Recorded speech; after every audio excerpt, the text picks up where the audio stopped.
नमस्कार फ्रेंड्स, बहुत बहुत स्वागतम जानाइছো আপোনালোকক আমাৰ ইউটিউব চেনেল প্ৰত্যাহ্বানলৈ। फ्रेंड्स, মই যোৱা কিছুদিন ট্ৰেভেল কৰি আছিলোঁ, এইকাৰণে মোৰ অলপ গাটো চৰ্দি কাহ হৈ কিনে মাতটো ভাঙি গৈছে। তথাপি আপোনালোকৰ কাৰণে এই ভিডিঅ'টো বনাইছোঁ, কাৰণ এই ভিডিঅ'টোত আপোনালোকক মই জনাবলৈ চেষ্টা কৰিম দুটামান ভাল খবৰৰ বিষয়ে। প্ৰথমটো খবৰ হৈছে আমাৰ জনপ্ৰিয় অভিনেত্ৰী বৰ্ষা ৰাণীৰ বিষয়ে। হয় ফ্ৰেন্ডছ, অহাকালি বৰ্ষা ৰাণীৰ বিষয়াৰ বিয়া, তাৰ উপলক্ষে আজি মেহেন্দি বা জোৰণ বৰ্ষা ৰাণীৰ বিষয়া বাই আজি সেই উপলক্ষে মেহেন্দি লগায় আৰু অতি ধুনীয়াকৈ ডেন্স কৰে। আপোনালোকেও চাওক কেনেকুৱা ডেন্স কৰিছে তেওঁ। অতি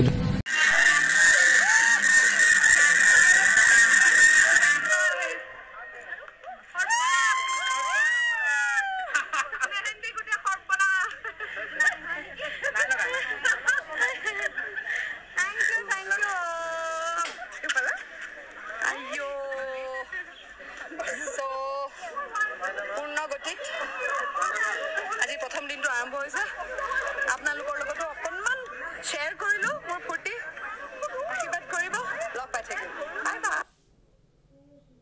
আমাৰ ফালৰ পৰা বৰ্ষা ৰাণী বালৈ বিয়াৰ বাবে বহুত বহুত শুভেচ্ছা থাকিল।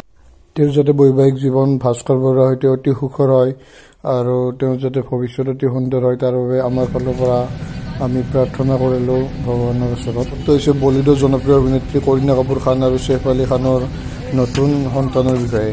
হয় ফ্ৰেন্ডছ, কৰিনা কাপুৰ খান আৰু ছেইফ আলী খানৰ নতুন সন্তানে ইতিমধ্যে জন্ম লাভ কৰিছে আৰু তেওঁলোকৰ নৱ জন্মপ্ৰাপ্ত সন্তানটো এটা ল'ৰা সন্তান, অৰ্থাৎ বেবী বয় বুলি জানিব পৰা গৈছে আৰু সন্তানটো জন্ম হৈছে মুম্বাইৰ ব্ৰিজ কেন্দ্ৰীয় হস্পিটেলত।